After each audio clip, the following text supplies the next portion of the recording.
Welcome to Islamic Life Coach School podcast. Apply tools that you learn in this podcast and your life will be unrecognizably successful. Now your host, Dr. Kamal Akhtar. Hello everyone. Peace and blessings be upon all of you.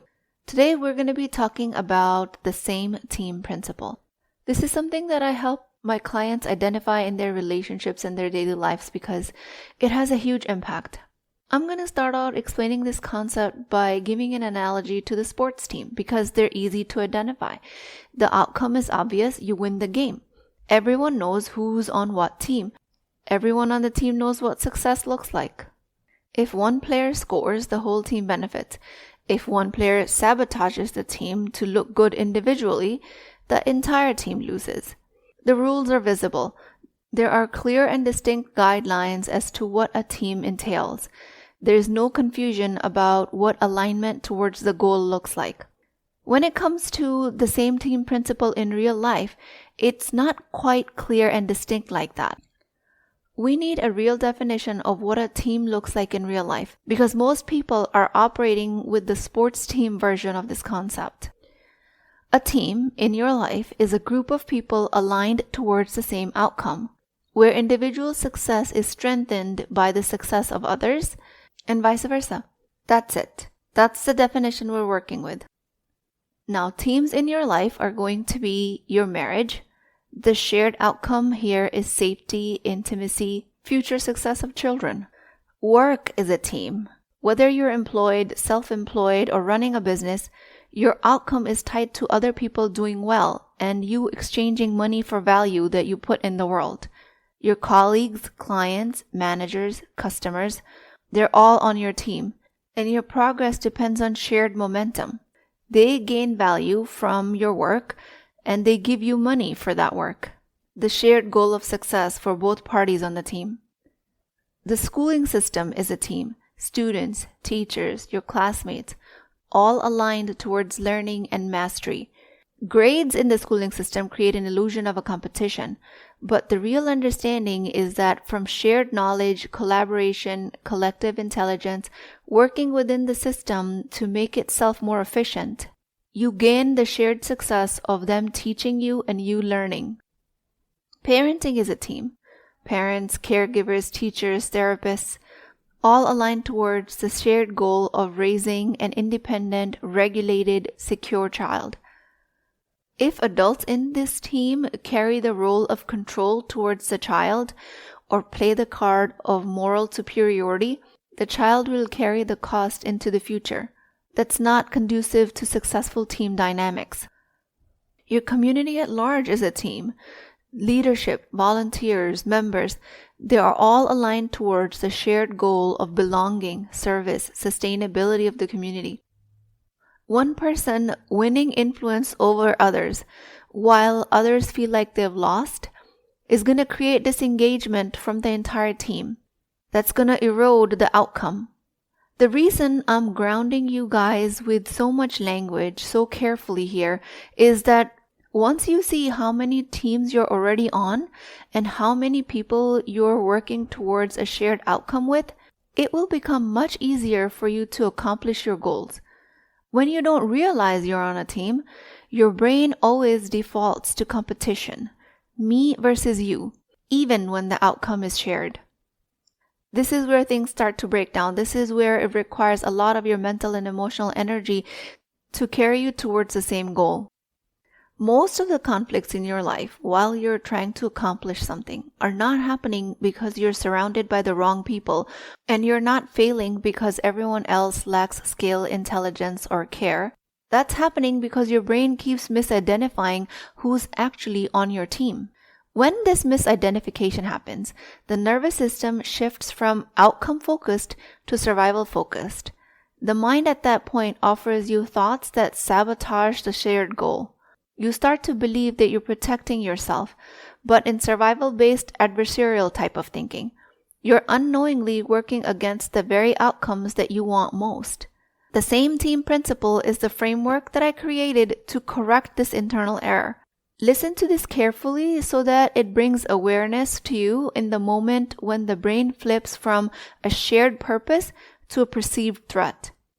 And this process offers you a way to stay oriented towards what matters, eyes on the prize, so to say.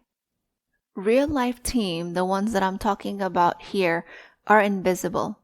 In real life, shared outcomes remain unspoken, even assumed. There are hierarchical roles and power dynamics in this team. This is why it becomes very difficult for your brain to remember that you are on the same team, unlike sports teams where everyone's wearing the same jersey. Because of this, many women falsely assume that they're operating independently, when in reality you are embedded in a highly interdependent system. And there are many such interdependent systems of teams. Like I mentioned before, parents and children, co-parenting, teachers, classmates. In a healthcare system, patients, physicians, and nurses, caseworkers. In an employer-employee business, there are partners, solopreneurs, customers.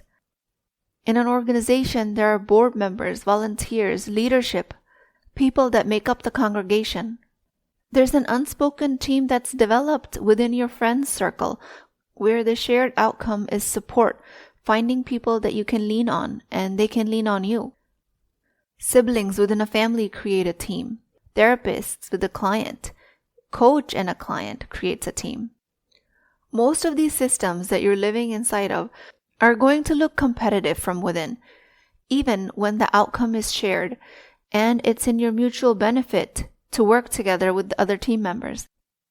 Things that currently in the society are pitting team members against each other are things like grades, titles, authority, roles, pay scales, leadership hierarchies. Among all of this, the primal brain does not experience this structure as neutral. It reads this structure as threat. In each of these teams that you're a part of, your brain is trying to answer a single question. Your nervous system is constantly scanning for, am I safe here? And the moment the brain starts asking that, and things like, where do I stand compared to others? In this stance, your attention shifts away from the shared goal and towards self-preservation. In these case scenarios, energy moves from collaboration to hypervigilance. And instead of you contributing as a team member, your brain power goes into comparison. Now, this internal shift is very subtle, but it is very decisive, and it's easy to spot if you practice it. The work being done here may look the same on the outside.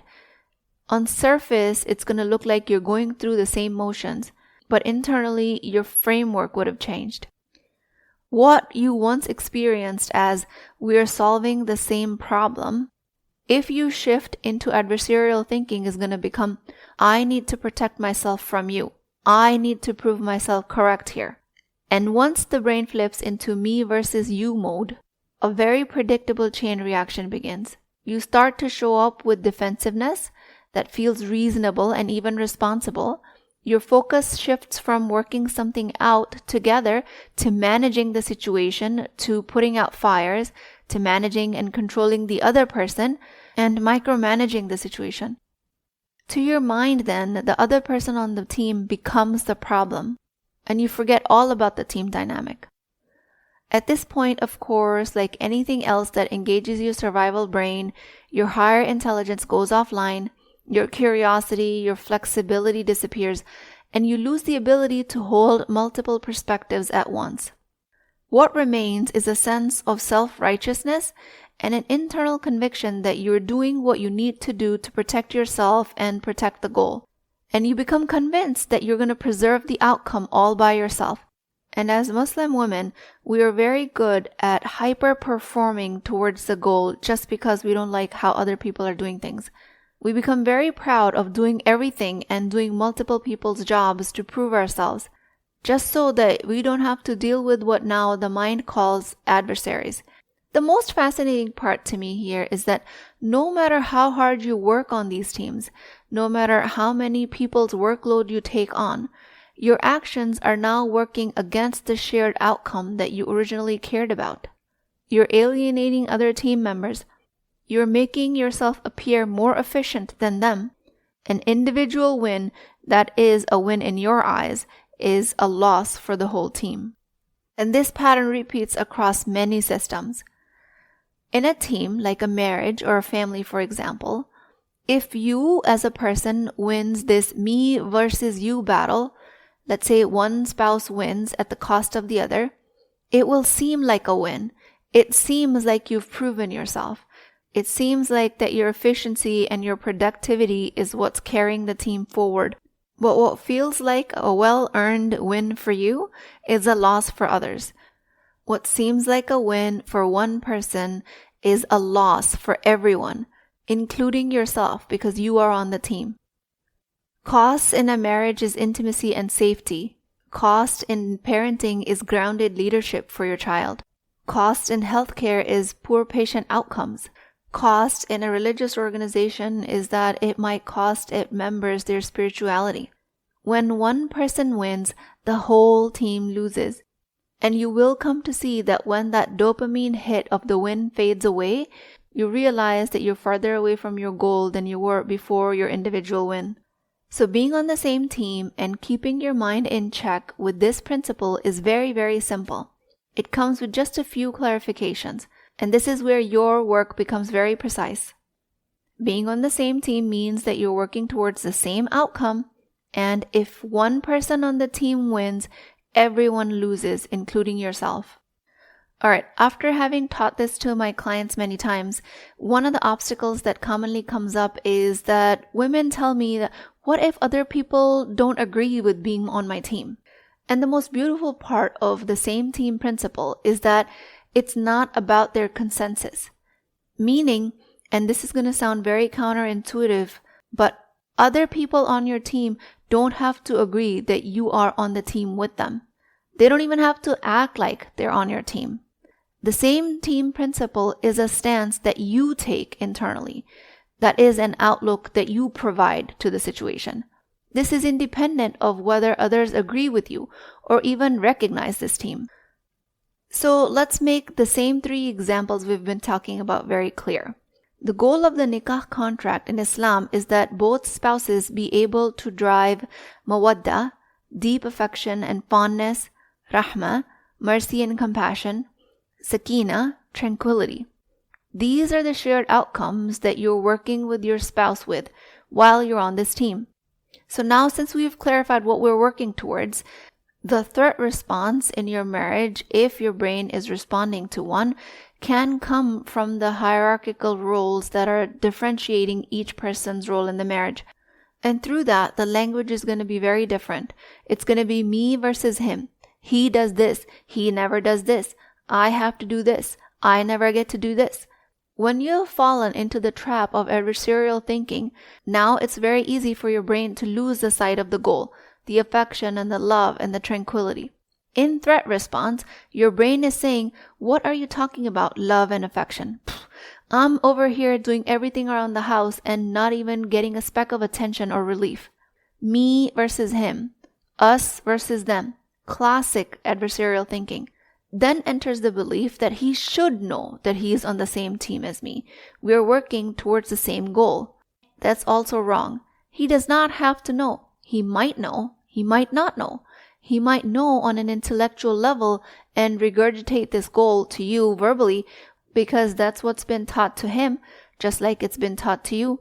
But despite this knowing, he might not act on it, at least not the way you want him to.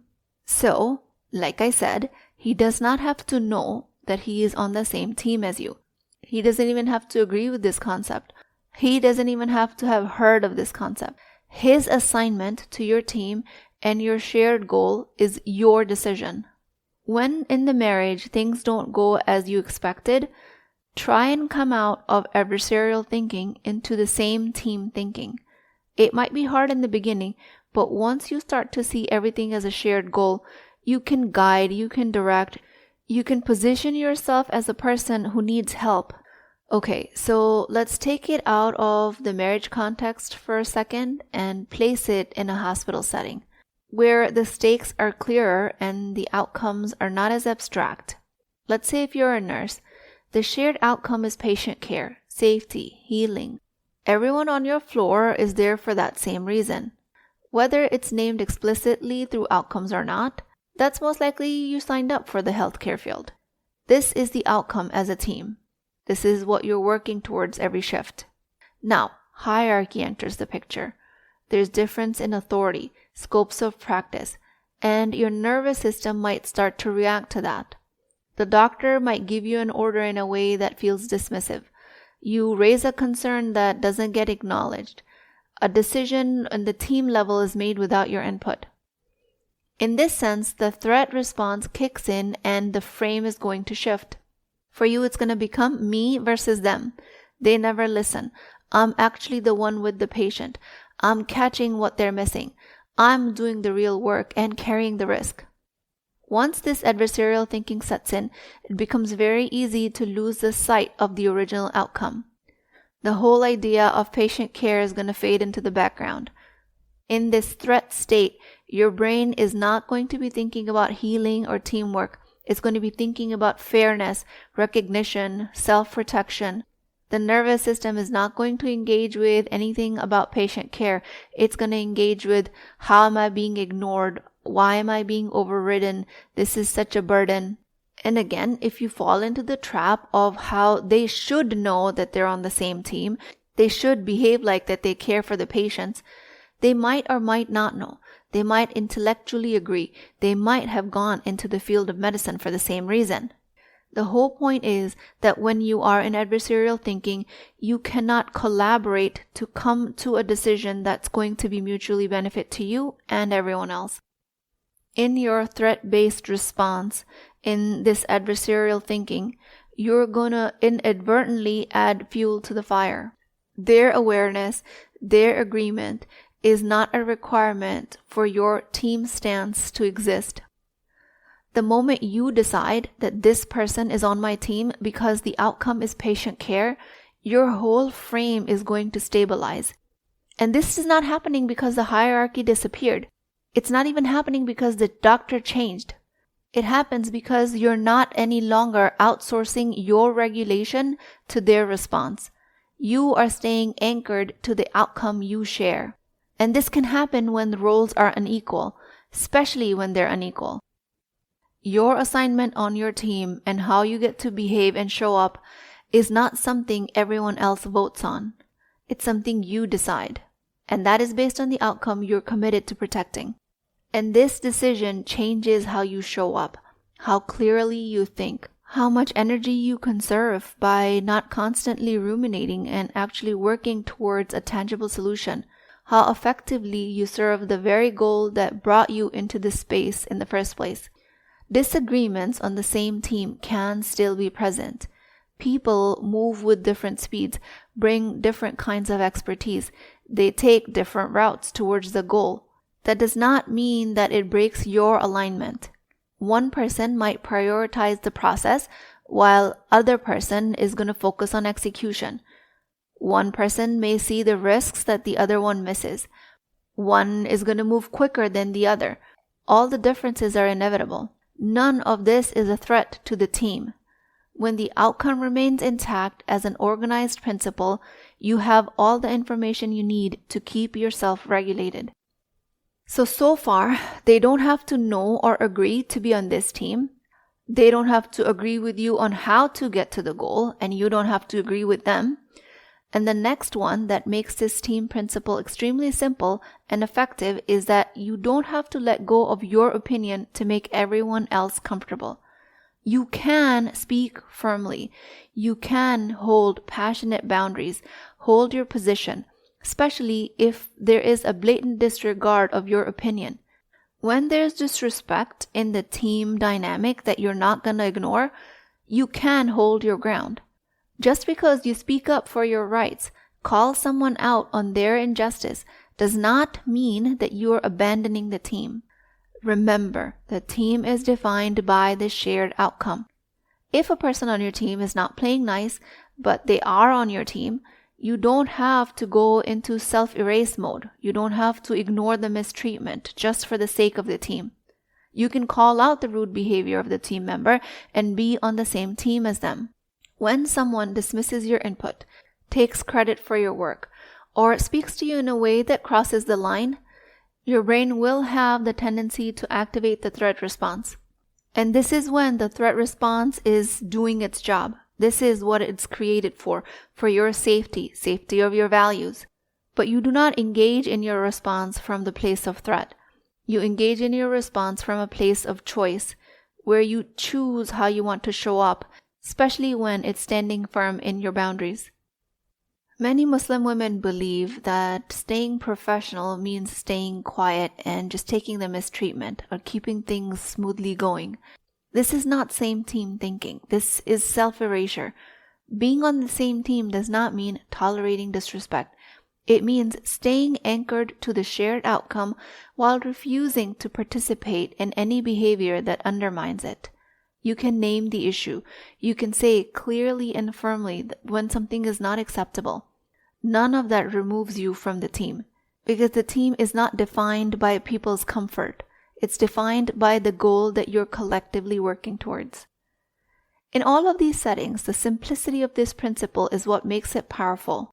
The other people do not agree. They do not have to share your language or your framework. They may never consciously think in terms of the same team at all. And their awareness is not a requirement.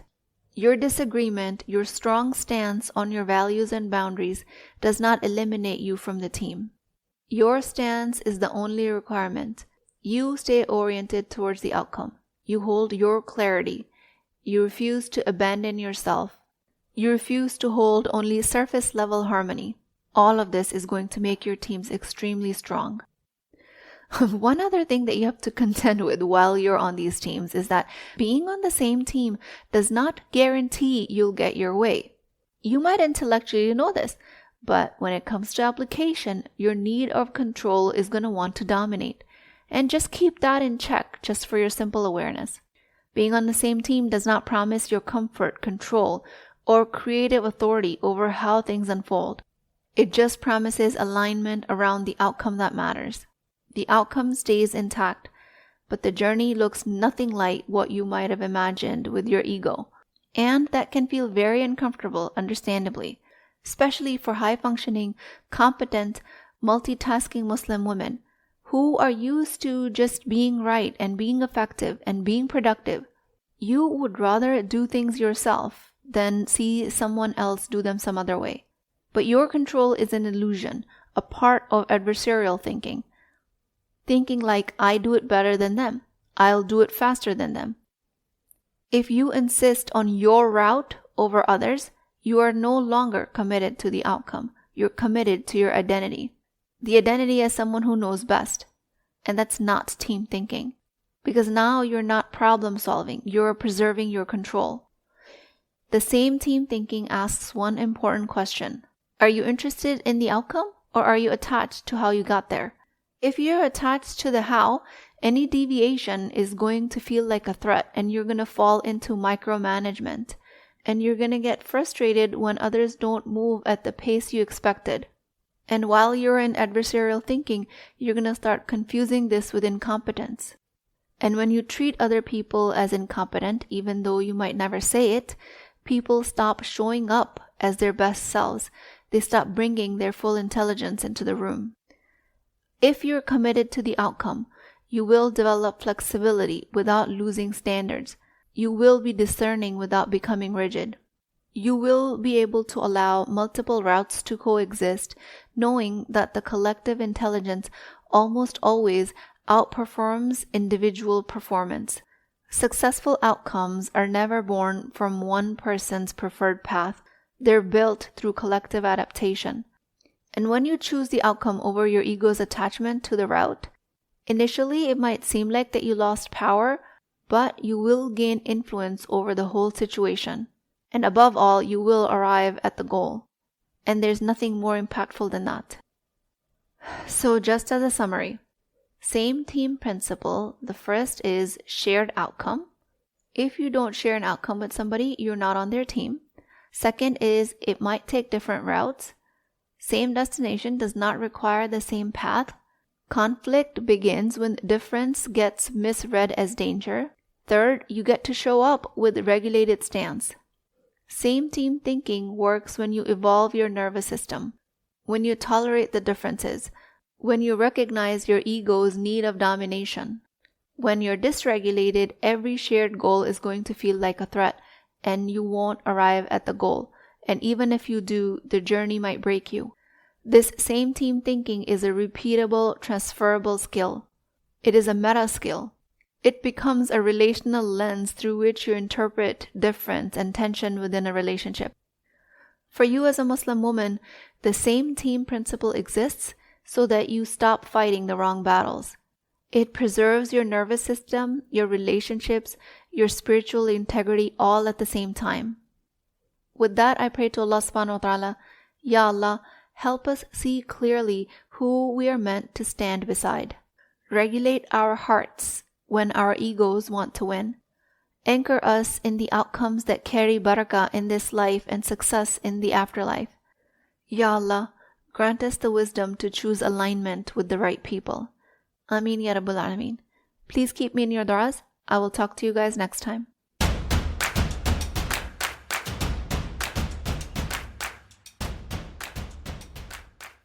Before you go, I would love to hear from you. If this podcast spoke to you, please take a few moments to leave a review. Your words will help reach other Muslim women find this message. And think of it as a small act of sadaqah jariyah, a continuous charity, because your review could be the reason another sister finds healing. And plus, I read every single one of your reviews. They truly mean a world to me. Please take a few seconds to rate and review on the podcast platform of your choice. Inshallah, I will talk to you in the next episode.